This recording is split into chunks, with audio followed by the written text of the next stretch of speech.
हमारे साथ राजवीर सिंह फरटिया कांग्रेस के नेता हैं। गोली मारने की घटना हुई, गोली मार देंगे, गांव में घुसे, इस तरीके की बातें निकल के आई हैं। करने से कुछ नहीं होता। परमात्मा जिसका जिस दिन बुरा करता है ना, उस दिन बुरा होता है। इस तरह के प्रत्याशियों को गोली मार दी जाएगी तो फिर चुनाव लड़ने वाला कोई बचे ही नहींगा। पहले से ही प्लान थी उनकी कि भाई राजवीर फटिया आएगा और उसके साथ हमने ऐसा ऐसा करना है।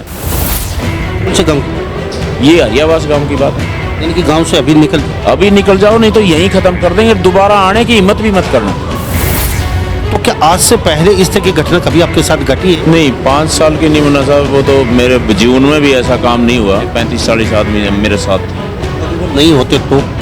नहीं होते तो बड़ा हादसा हो सकता, घटना हो सकती थी, कुछ भी हो सकता था। क्यों ऐसा आपने क्या कर दिया? क्या कोई डर रहा है आपसे या किसी को खतरा है आपसे या क्या आपको रस्ते से कोई हटाना चाहता है यहाँ से? सभी पार्टियां एक होकर के राजवीर फटिया के जो आज ये जिस तरह ये विरोध करने का इन्होंने, या राजवीर फटिया को इतना सोच लिया कि इसको जान से ही मरवा दो। डर लग रहा है अभी आप? अगर मेरे को कभी कुछ होगा ना तो तुम बचा भी नहीं पाओगे। जिस दिन मेरी मौत लिखी है ना, उस दिन निश्चित है, वो दिन लिखा हुआ है। तो साहब आपने आरोप लगाया भी जयप्रकाश दलाल के आदमी थे, कृषि मंत्री के, बोलो कि जो लोगों ने ये मेरे साथ जो हरकत की है, आप गांव के लोगों से पूछो कि इस किसके संरक्षण में रहते हैं। तो सबसे बड़ा खतरा जयप्रकाश दलाल आपको मानते हैं? सिर्फ और सिर्फ दिखता है तो रात के मेरे ख्याल से नींद में सपना आता है ना, वो सपने में भी राजवीर फटिया दिखता है। अब आपको विपक्ष से डर लगने लगा है? सारा विपक्ष एकजुट आप बता रहे हैं। मेरे को सिर्फ और सिर्फ भगवान से डर लगता है, मैं किसी से नहीं डरने वाला। सिक्योरिटी रखती क्यों नहीं है? वजह क्या? आपके अपने सभी नेता अपने बताओ कि भाई सिक्योरिटी कौन आदमी रखेगा जो उल्टे सीधे काम करता होगा? आप बताओ ना, मैंने एक भी इतना सा भी कौन सा उल्टा सीधा काम? नमस्कार, स्वागत आपका हरियाणा न्यूज़ 24 पे। मैं हूं मुन्ना लांबा, मेरे सहयोगी हिमांशु लांबा के साथ। हमारे साथ राजवीर सिंह फरटिया कांग्रेस के नेता हैं और पिछले लगभग 5 साल से लुहारू विधानसभा क्षेत्र में काफ़ी सक्रिय हैं। हर सुख दुख में लोगों के साथ रहते हैं, हर सुख दुख में रात और दिन 24 घंटे उनके साथ कंधे से कंधा मिला के चलते हैं और लगातार गांव के दौरे पे भी रहते हैं। लेकिन कल बीती रात इनके साथ कुछ अनहोनी घटना हो जाती है, क्योंकि कांग्रेस के ये प्रत्याशी के तौर पे भी यहाँ पे लीडर माने जाते हैं। तो हम राजवीर फटिया से जानेंगे सारी बातें, तो क्योंकि गोली मारने की घटना हुई, गोली मार देंगे, गांव में घुसे, इस तरीके की बातें निकल के आई हैं। अगर ऐसा है तो निंदनीय घटना है, क्योंकि नेता काफ़ी बड़े रसूखदार, हर जगह उनके सब कुछ साम दाम दंड भेद होता है। इस तरह के प्रत्याशियों को गोली मार दी जाएगी तो फिर चुनाव लड़ने वाला कोई बचे ही नहींगा। तो इस पर तो हम भी घोर निंदा करते हैं इस बात को लेके। चेयरमैन साहब, आपका बहुत बहुत स्वागत है हमारे हरियाणा न्यूज़ 24। आपको भी बहुत बहुत धन्यवाद। आप लोगों ने यहाँ आकर के जो हमारी आवाज़ को जो सुना, आपका भी बहुत बहुत धन्यवाद। चेयरमैन साहब, सबसे पहले बात जानेंगे, बीती रात की घटना है ये, आप काफ़ी सक्रिय हैं पिछले काफ़ी समय से, तो क्या आज से पहले इस तरह की घटना कभी आपके साथ घटी है इन 5 साल, पीछे 3.5-4 साल? नहीं, 5 साल की नहीं मुन्ना साहब, वो तो मेरे जीवन में भी ऐसा काम नहीं हुआ कि मेरा शुरू से ही ऐसा रहा है। मैंने किसी का आज तक बुरा नहीं किया। दुश्मन का भी मैंने, अगर जिससे नहीं बनती है तो मैं उससे रास्ता अलग कर लेता हूँ, लेकिन उसके साथ मैं कोई द्वेष भावना नहीं रखता। मेरी अपनी एक सोच है कि करने से कुछ नहीं होता। परमात्मा जिसका जिस दिन बुरा करता है ना, उस दिन बुरा होता है। तो ये तो एक, मैं समझता हूँ कि मेरे जीवन की पहली ऐसी घटना है और मैं सोच भी नहीं सकता था। मैं बड़ा, कल शाम का मेरा बड़ा अचंभा सा हो रहा है कि इतना सब कुछ करने के बाद और इस तरह का जो काम हुआ। और मैं लोगों से कह भी रहा था, वहाँ पंचायत में भी आपने देखा होगा, लोगों का इतना, एक छोटी सी बुलावे पे मानो पता लग गया कि भी ऐसी ऐसी घटना होगी। वहाँ हज़ारों की संख्या में लोग इकट्ठे हो गए और आप देख रहे हो ऑफिस छोटा पड़ रहा है और लुहारू ऑफिस अलग, सिवानी ऑफिस अलग। आज पूरे इतने फ़ोन आए हैं और वो हल्का लुहारू से नहीं, बाहर से भी इतने फ़ोन। चेयरमैन साहब, हमारे को आना हो तो बताओ। मैंने सभी को नहीं, कोई ऐसी कोई बात नहीं है। आज जो इकट्ठा होने का गोपालवास में जो मेरा मकसद था वो सिर्फ इतना ही था। मैं सोच रहा था कि भी कहीं लोगों के मन में कोई ऐसा ही बात ना हो कि जिससे उनको बुरा लगता हो। तो उसके लिए मैं इकट्ठा हुआ, सबसे सलाह मशवरा करा और जो कल की घटना हुई, आपने पहले भी मैंने वीडियो में भी आपके सामने बताया है कि जैसे ही मैं गोपड़वास गांव में गया शाम को 9 बजे, तो उन लोगों की जो प्री प्लान थी वो गाड़ियां गांव में घुसते ही हमारे पीछे लग ली थी। और जैसे ही मैं पहले पता था उन लोगों को कि राजवीर सिंह फटिया चेयरमैन यहाँ पे आने वाले हैं, कन्यादान शादियों में शिरकत करेंगे आके? कोई भी ब्याह शादी का अगर प्रोग्राम होता है तो शायद ही मेरे ख्याल 100 शादियां अगर हल्के में होती हैं तो 99 शादियों में राजवीर फटिया पहुंचने का भगवान अवसर देता है। तो सबको पता होता है कि शादी आज है तो राजवीर फटिया ज़रूर आएगा। और उन लोगों ने पहले से ही प्लान थी उनकी कि भाई राजवीर फटिया आएगा और उसके साथ हमने ऐसा ऐसा करना है। वो तो शुक्र है कि हमारे पूरी टीम, मैं समझता हूँ कि 5-6 गाड़ियाँ थी, उनमें 5-5, 7-7 आदमी थे, 35-40 आदमी मेरे साथ थे। अगर वो नहीं होते तो कुछ बड़ा हादसा हो सकता, घटना हो सकती थी, कुछ भी हो सकता था। और मन तो जान से भी मार सकते थे, कुछ का मतलब वो तो इसी मकसद से आए होंगे ना। उनका अगर आज उस टाइम वो देखोगे, एक वो अंधेरे की वीडियो आपने देखी नहीं होगी शायद, वो देखना, उसमें आपको लगेगा कि क्या हो गया ऐसा, यानी कि जैसे गोलियां चल रही हैं, इतनी अफरा तफरी, 35 आदमी, वो भी भाग भाग के अपनी अन्य साइड में गाड़ी लगा लगा के और खेत में कूदना पड़ा उनको, इतने बुरे तरीके से। मैंने सभी साथियों को कहा कि भाई अपनी जान बचा लो। ऐसा मंजर वहाँ पर हो गया था। क्यों कर रहे हैं आपके साथ? क्यों ऐसा आपने क्या कर दिया? क्या कोई डर रहा है आपसे, या किसी को खतरा है आपसे, या कि आपको रास्ते से कोई हटाना चाहता है यहाँ से? तो ऐसा हो क्यों रहा? आज हल्का लुहारू में लामा साहब, आप देखा भी होगा, सुना भी होगा, आज पूरे हल्का लुहारू की जो राजनीति है, मैंने अपने जीवन में साफ़ सुथरी राजनीति की। और जिन लोगों ने पूरे हल्का का जो शोषण किया, आज वो लोग एक हो रहे हैं। वो एक पार्टी की बात नहीं है, एक पार्टी तो एक होनी चाहिए, मैं मानता हूँ, लेकिन सभी पार्टियां एक होकर के राजवीर फटिया के जो आज ये जिस तरह ये विरोध करने का इन्होंने, या राजवीर फटिया को इतना सोच लिया कि इसको जान से ही मरवा दो, तो इन लोगों की एक मैं समझता हूँ कि बहुत छोटी सोच है इन लोगों की। डर लग रहा है अभी आप? नहीं, डर तो मेरे को कभी लगता ही नहीं है। कल आगे से कल शाम को जब ये सारे साथी थे, तो हमारे शिवानी से कई साथी थे, मुकेश था और भाई थे, बोला आपको नहीं जाने देंगे, हम भिवानी तक साथ चलेंगे। मैंने उनको छुप करके ओबरा गांव में, मैं बोला मेरे साथ है नहीं, लुहारू वाले जाएंगे सारे, और मैं साइड में गाड़ी ले गया। जब वो निकल गए ना, तो फिर अकेला भिवानी की तरफ गया। मैं अपनी ज़िंदगी में डरा नहीं लम्बा साहब, मैं पाकिस्तान बॉर्डर तक भी गया, मैं डरा नहीं कभी भी। और जिस दिन मेरी आई है ना, मैं उनको एक ही बात समझा रहा था, वो बोला चेयरमैन साहब आपको कुछ हो जाएगा। मैं को भाई एक बात सुन लो, अगर मेरे को कभी कुछ होगा ना तो तुम बचा भी नहीं पाओगे। जिस दिन मेरी मौत लिखी है ना, उस दिन निश्चित है, वो दिन लिखा हुआ है, तो डरना किसी चीज़ का नहीं है। चेयरमैन साहब, आपने आरोप लगाया भी जयप्रकाश दलाल के आदमी देकर सिंह मंत्री के बोलो, तो ऐसा मतलब क्यों लग रहा है आपको? वो मैंने आरोप ये मैंने आपको ये कहा था कि जो लोगों ने ये मेरे साथ जो हरकत की है, आप गाँव के लोगों से पूछो कि इस किसके संरक्षण में रहते हैं ये लोग, आपने पूछा होगा। तो मेरे बताने की और कहने की उसमें कोई बात ही नहीं है। तो सबसे बड़ा खतरा जयप्रकाश दलाल आपको मानते हैं? नहीं, जयप्रकाश भी मानते हैं और अदर पार्टियों के लोग भी मानते हैं। सिर्फ और सिर्फ दिखता है तो रात के मेरे ख्याल से नींद में सपना आता है ना, वो सपने में भी राजवीर फटिया दिखता है। तो आपको ऐसी क्या गाली गलौज कुछ बताना चाहेंगे थोड़ा सा? और वो वीडियो हम दिखा देते हैं पहले आपको, फिर दोबारा उठते हैं।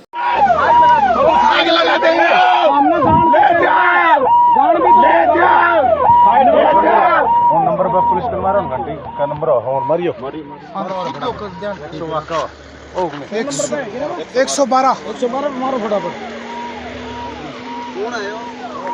साइड में ले इनको घुमाले ना फटाफट आ जा रहा है उनको मारो ना गाड़ी में आकर नहीं पर खड़ा है ये थोड़ा सा न्यूज़ पे देख लो केस हो गया बुला ले एक बारी तो बहुत ही गलती कर दी 112 पर नहीं देरो को नहीं है ये बच्चों रे है बस भाई साहब ने समझा दो भाई साहब। फटिया साहब, अभी लोगों ने जो आपको वीडियो देखा, चलो वो तो सही है सारी बातें, अब ऐसी क्या बातें बोली, कुछ बताना चाहिए? उन लोगों ने इतना ही बोला ना, और कोई शब्द ही नहीं था। हाथ जोड़ करके सभी साथी पूछ रहे थे, यार बताओ तो सुनिए हमारी गलती क्या है यार, राजवीर फटिया ने क्या ऐसा गलत काम कर दिया कि तुम जान लेना चाह रहे हो इसकी। तो सिर्फ एक ही शब्द निकला था कि तुम तो निकल जाओ बस 2 मिनट में, नहीं तो आप ही ख़त्म कर देंगे। कौन से गाँव? ये हरियावास गांव की बात है। यानी कि गांव से अभी निकल जाओ। अभी निकल जाओ, नहीं तो यहीं ख़त्म कर देंगे, दोबारा आने की हिम्मत भी मत करना। खत्म क्या, ऐसे भी कहा गोली मार? हाँ, गोली मार देंगे, ख़त्म करने का मतलब है गोली मार देंगे तेरे को यहीं पर, यहीं ख़त्म कर देंगे। तो हमारे साथ ये राजवीर सिंह फटिया चेयरमैन मेरे साथ पूर्व उपस्थित थे, और ये पूरे हरियाणा में फेमस हैं क्योंकि बसें चलाई हुई हैं बच्चियों के लिए, ई रिक्शा वगैरह, और हर जगह जाते हैं, लोगों के साथ घुल मिल के काम करते हैं, बातचीत करते हैं, और कुछ उनके दुख बांटने की कोशिश भी करते हैं, और कन्याओं के लिए मुहिम अलग अलग चलाई हुई है। तो फटिया साहब, मैं आपसे एक बात जानना चाहूँगा। आपने राजनीति की बहुत अच्छी बात, अभी चुनाव आज के लोकसभा के, उसके बाद विधानसभा चुनाव है, तो कहीं नहीं कि आपको कहते हैं भाई सबसे बड़ा रोड़ा हम आपको मानते हैं विधानसभा क्षेत्र में। अब आगे के लिए आपकी क्या प्लानिंग है? सबसे पहले तो उन्होंने एक बात कहा मेरे को, आपके पास गोली मारने की बात की, फिर वो लोग कहते हैं कि आपने पंचायत भी की, तो डबल स्टैंडर्ड फटिया साहब का ये हमें पसंद नहीं आया। अगर पंचायत करनी थी तो FIR लॉन्च नहीं करवानी थी, यहाँ पीपल के नीचे लेके आना चाहिए था, हम सब मिलजुल के उनको दंड देते, आगे से ऐसा कुछ नहीं होता। अब आप 2 जगह एक साथ दंड कैसे? ये उनको दंड देने के लिए पंचायत नहीं थी, मैंने पंचायत में भी कहा था। आज ये जो पंचायत थी, ये सभी हल्का के जितने भी 36 बिरादरी के भाई हैं, उनसे सिर्फ और सिर्फ सलाह मशवरा करने के लिए थी कि भाई जो काम हम कर रहे हैं वो ही तो बुरा लग रहा है उनको, और हम कोई किसी का घर पर कब्जा तो नहीं कर रहे, या किसी की प्रॉपर्टी तो नहीं छीन रहे, या किसी का पैसा लेके तो नहीं मार रहे। सिर्फ और सिर्फ उनको दर्द किस बात का है? इसी बात का है ना कि भी जो भी हल्के में हम काम कर रहे हैं उसी का तो वो विरोध कर रहे हैं ना। तो उन साथियों से मेरा आज जो मीटिंग करने का, जो पंचायत करने का, वो यही था कि भाई एक तो असलियत बताने का कि भाई मेरे साथ ये हुआ है, और उसके बाद मेरे को आगे हल्का में काम करना है, बहन बेटियों के सम्मान की बात करनी है नहीं करनी है, गौ माता की सम्मान की बात करनी है नहीं करनी है, उसके लिए हमने बुलाया था। उनको दंड देने के लिए नहीं बुलाया था। दंड तो जो करेगा वो 1000% भुगतेगा, जो करेगा वो खुद भुगतेगा। क्या आप उन लोगों का माफ़ कर देंगे आने वाली पंचायत में? उनको आपके FIR लॉन्च वो वापस ले लेंगे, आगे के लिए उनको पंचायत के अंदर आगे से हम नहीं करेंगे? उन ऐसे लोगों को मैं समझता हूँ कि भगवान भी माफ़ नहीं करता। ऐसे जो लोग होते हैं वो समाज में एक कलंक होते हैं, और इन लोगों ने एक समाज को बिगाड़ने का काम किया है। हमारा जो ये इलाका है ये बिल्कुल साधारण इलाका है, यहाँ पर ऐसा कोई नहीं होता। रात को भी हमारी बहन बेटियाँ घूमती हैं, या बाहर का भी कोई आदमी घूमता है, तो कोई ऐसी घटना आज तक मेरे ख्याल से कम ही सुनने को मिलती हैं। और इस तरह की जब घटना होती हैं तो एक नया शुरुआत ये मेरे ख्याल से हो रही है, और उसी को रोकने के लिए मैं तो ये कहूँगा कि इस तरह के लोगों को पहले झटके में ही सज़ा 1 गुना नहीं 10 गुना उसको मिलनी चाहिए, जब ही तो सबक आएगा ना। 2 दिन बाद की पंचायत रखी है, तो वो किस लिए? उसका औचित्य क्या है? या तो आप माफ़ करेंगे या उनको पंचायत के अंदर माफ़ी मंगवा के। मैंने सिर्फ उसी आज की जो पंचायत थी वो इसीलिए रखी थी कि भाई हमने आगे अपना जो काम है वो जारी रखना है या बंद करना है। तो सभी साथियों ने एक सुर में ये कहा कि ऐसे लोग ऐसे ही विरोध करते रहते हैं, हमने जो हम काम कर रहे हैं वो ऐसे ही जारी रखना है।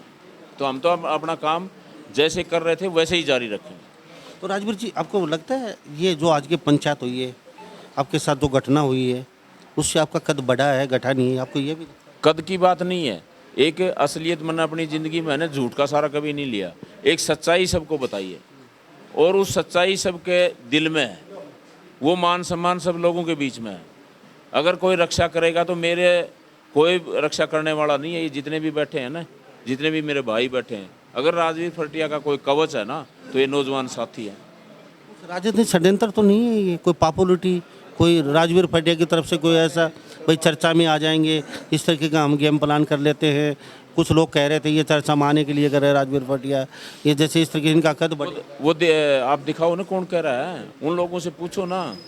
तो राजवीर फटिया क्या षड्यंत्र कर रहा है, उन्हीं से पूछो, करने वाले से पूछो ना, एक बार जाके आप भी पूछो उनसे। अब आपको विपक्ष से डर लगने लगा है? सारा विपक्ष एकजुट आप बता रहे हैं, तो कहने की आपकी जो रथ है उसमें सिर्फ मेरे को सिर्फ और सिर्फ भगवान से डर लगता है, मैं किसी से नहीं डरने वाला। ये सब सब जानते हैं इस बात को। आपकी मुहिम लगातार ऐसे रहेगी, ऐसे ही मैं जाता रहूँगा और रात दिन चलता रहूँगा। जिसको जो मर्जी हो करे वो उसको खूल है वो करे अपना, उसका नतीजा वो अपना आप भुगतेगा। आपको ये भी लगता है सबसे बड़ा रोड़ा आप बन चुके हैं लुहारू विधानसभा क्षेत्र में, बाकी जो विपक्ष के लोग बैठे हैं, तो आपका सबसे बड़ा रोड़ा मान? वो तो आप इनके जितने भी भाई आए हैं उनसे पूछ सकते हैं कि आज रोड़ा किसको मानते हैं। नहीं, राजवीर भटिया ने ऐसा क्या जुल्म कर दिया भाई, वो जान के मेरे दंड वो बन रहे हैं। भटिया साहब, एक बात और जानना चाहूँगा, आपके बसें चलते हैं काफ़ी 2-3-4 साल से, अभी कुछ 4-5 बसें नहीं लगाई गई हैं सरकार द्वारा, तो क्या आपने लड़कियों को रोका है उन बसों में नहीं बैठेंगे? वो बसें जो सरकार की हैं वो खाली आती है और खाली जाती है, उन्हें बैठती नहीं है। और तो क्या सवाल कर रहे हो? मैं उल्टा इसलिए कर रहा हूँ, अगर हम आपसे ये कहेंगे वे राजवीर भटिया की बसों में कब भर के जाती हैं तो लोग कहेंगे ये तो मस्का लगा रहा है, तो हम सीधा ही उल्टा ही कर लेते हैं। एक बात बताओ ना आप, बैठने की मर्जी बैठने वाले की होनी चाहिए या सरकार की होनी चाहिए? बैठने वाले होनी चाहिए ना। आपके मुख से मानते हो ना इस बात? मानते हो? तो फिर उसके साथ क्यों धक्का किया जा रहा है? अंदर बसें कॉलेज में ले जा करके आप जाओ ना, जब लड़कियां आती हैं तो आप एक बार जाओ। हमारी तो बस है ना, प्राइवेट बसें हैं हमारी, तो कॉलेज से 100 मीटर दूर खड़ी होती हैं और वो बसें अंदर बिल्कुल ले जा करके लगाते हैं, वहाँ भी नहीं बैठती। तो राजवीर भटिया तो नहीं जाता वहाँ पर।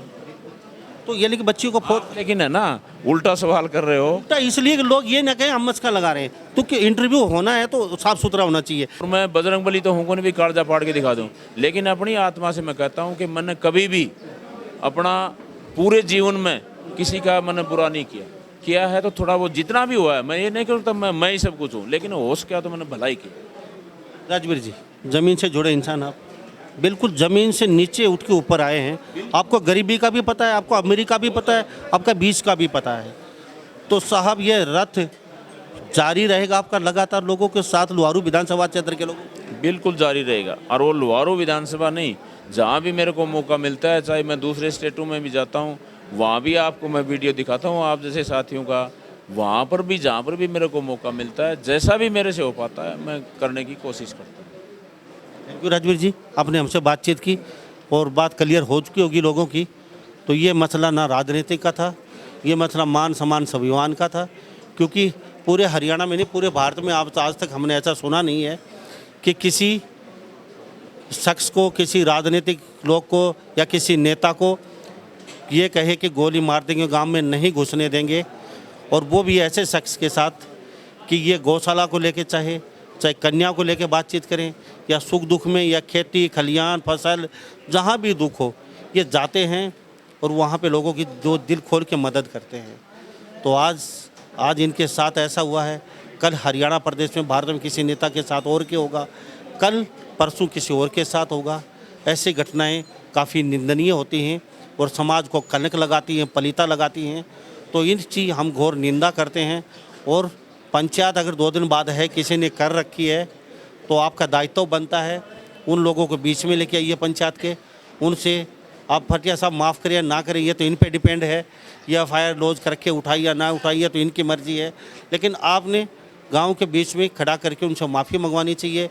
और आइंदा सदगामा में ऐसा कार्रवाई ना हो, क्योंकि लोहारू क्षेत्र में फिर कहता हूँ शांति प्रिय क्षेत्र, राजस्थान सीमा से सटा है, यहाँ क्राइम नहीं है, नाम मात्र का क्राइम है, लेकिन इतनी बड़ी वारदात हो जाती है, ये क्राइम से बढ़ के वारदात है। तो भटिया जी, मेरे पास सवाल और है, क्या आपके बच्चे घर पे कहते नहीं हैं आपको पापा ये इतनी घटना हो जाती है, हमें डर लगता है, अब थोड़ा सा संभल के चलिए, तो बच्चों की भी नहीं, वो इतना घर में इतना मेरे प्रति सम्मान है कि मैं जो कर रहा हूँ वो सभी ये मानते हैं कि जो कर रहा है, जैसे बेटी और वह कि भी पापा जो कर रहा है वो ठीक कर रहा है, ऐसा होता है। कहते तो पापा हमें डर लगता है, आपको तो नहीं, ऐसा बोलते नहीं हैं, वो यही मानते हैं कि पापा जो कर रहा होगा वो ठीक कर रहा है। अपनी सिक्योरिटी रखते क्यों नहीं है, वजह क्या? आपके अपने सभी नेता अपने अपने बताओ, एक बात बताओ लामा साहब, मैं एक आपसे है ना वैसे एक भाईचारे की बात करता हूँ कि भाई सिक्योरिटी कौन आदमी रखेगा जो उल्टे सीधे काम करता होगा? आप बताओ ना, मैंने एक भी इतना सा भी कौन सा उल्टा सीधा काम किया? पॉपुलरिटी बढ़ी है, पॉपुलरिटी बढ़ी है तो वो तो फिर पॉपुलरिटी बढ़ी, दुश्मनी इन भाइयों का देन है। बताओ ना आप, उसमें किसका क्या है? या परमात्मा ने मेरे को? सभी भाई आपके पक्ष में थोड़ी होंगे, 2 भाई खिलाफ भी तो हो सकते हैं। कोई बात नहीं, वो तो रामराज में भी उस टाइम भी खिलाफत वाले 2-4% होते थे, और आज तो कलयुग है, सभी तरह के होते हैं। आपके बॉडीगार्ड जनता जनार्दन मेरा बॉडीगार्ड तो यही है। और आप लंबा साहब, मैं बिल्कुल दिल से कह रहा हूँ, आप नहीं कहते हो ना, आप जहाँ न्यू कहोगे ना कि भाई यहाँ जाना है, मैं जा सकता हूँ वहाँ अकेला, और जिसकी हिम्मत वो कर ले। मैं कभी डरा नहीं आज तक, बिल्कुल नाम मात्र भी नहीं डरता। अभी है ना वो इतने वो है ना, जैसे मैं मिल रहा था तो वो घेरा बना रखा था। मैं कहा यार तुम है ना, मैंने तो रहना था रहा, मैं बताओ भाई तुम मेरे ऊपर कै दिन घेरा रखोगे। तो ये कोई, मैं समझता हूँ कि इस तरह का डर वो मन में इतना लेश मात्र भी नहीं है, बिल्कुल भी। तो पटिया साहब बहुत बहुत धन्यवाद, आपने बातचीत के अपने कीमती समय दिया। थैंक यू, बहुत बहुत धन्यवाद हमारे साहब। तो हमारे साथ ये राजवीर फटिया जी बोले होते खास बातचीत में, तो इन्होंने खास बातचीत की, हमसे बेबाक तरीके से बातचीत की है, और इनकी बात थी वो हमने बात जनता के सामने रखी है। तो इस बारे में आप क्या सोचते हैं? सभी इन बातों के साथ मैं मुन्ना लांबा, मेरे सहयोगी हिमांशु लांबा के साथ, हरियाणा न्यूज़ 24। नमस्कार, जय हिंद।